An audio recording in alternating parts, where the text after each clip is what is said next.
Je ne crains pas l'homme qui a pratiqué 10 000 coups une fois, mais celui qui a pratiqué un seul coup 10 000 fois. Peu importe le domaine, les meilleurs, ce sont toujours ceux qui répètent la même chose chaque jour sans aucune interruption. C'est ce qui forge l'excellence. Et ça, Bruce Lee l'avait parfaitement compris. C'est sa fidélité à l'effort répété qui a fait de lui un maître des arts martiaux. Un autre exemple, Michael Phelps. Avant de devenir le nageur le plus titré de l'histoire, il a enchaîné 5 années consécutives sans rater un seul jour d'entraînement. Donc une régularité sans relâche est la clé du succès. Et ça, on le sait tous, on a conscience de ça. Mais dans ce cas, pourquoi on n'applique pas ça au renforcement ? Tu sais, dans l'approche classique, les programmes sont souvent complexes avec plein d'exercices, parfois 10 ou 15 exos sur la semaine.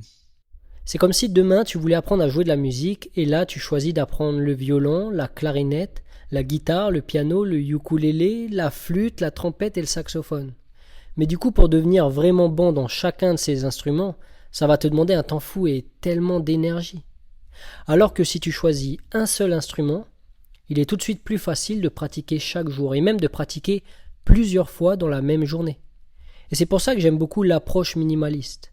Tu choisis entre 1 à 3 exercices maximum et tu en fais ta discipline. Tu te crées une petite routine simple et rapide et chaque jour, tu pratiques ton art, tu pratiques tes instruments. Et grâce à cette pratique assidue, répétée sur le long terme, tu peux devenir très fort avec un minimum de temps investi. Ok, mais maintenant tu te demandes sûrement comment ça marche concrètement. Pourquoi on devient meilleur juste en répétant ? Pour répondre à ça, les travaux de Pavel Tsatsouline sont vraiment intéressants. Pavel, c'est un ancien instructeur des forces spéciales russes, une référence mondiale de l'entraînement minimaliste.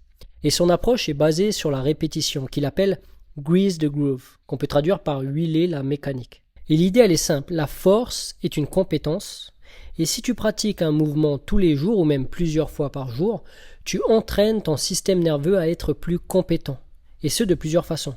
Premièrement, avec la répétition, ton système nerveux apprend à cibler les fibres musculaires avec beaucoup plus de précision. Et surtout, il apprend à en recruter un plus grand nombre d'un seul coup. Deuxièmement, tes fibres nerveuses se renforcent, le signal passe mieux et va plus vite. Et le résultat, c'est que la même impulsion nerveuse atteint le muscle avec plus d'intensité. Et troisièmement, ton système nerveux apprend à mieux coordonner les muscles impliqués dans le mouvement. Il y a moins de contractions parasites, donc l'exécution du mouvement est plus fluide et précis. En résumé, plus tu pratiques un mouvement et plus tu affûtes ton système nerveux. Tu deviens plus fort grâce à une activation musculaire plus puissante et tu exécutes le mouvement avec plus de facilité et de précision. Et c'est pour ça qu'un programme compliqué ou des séances interminables ne sont pas nécessaires. Ce dont on a besoin, c'est de simplicité et de répétition. Donc si tu veux te construire un corps fort et bien dessiné, choisis 1 à 3 exercices et considère-les comme tes instruments. Chaque jour, tu pratiques, tu joues de la musique, même 5 minutes par-ci par-là, et de cette façon, tu peux obtenir de très bons résultats. J'ai écrit un petit guide gratuit dans lequel je partage des exemples d'exercices qui ciblent tout le corps, mais aussi des exemples de routines d'entraînement minimaliste. Si tu veux le télécharger, si tu veux le lire, le lien est dans la description juste en dessous. En tout cas, je te remercie d'avoir regardé cette vidéo. Si tu as aimé, pense à me laisser un petit pouce vers le haut et à me laisser un commentaire. C'est un tout petit geste de ta part, mais ça permet de mettre en avant ma chaîne YouTube. Donc voilà, on se dit à bientôt pour une nouvelle vidéo. Allez, à plus.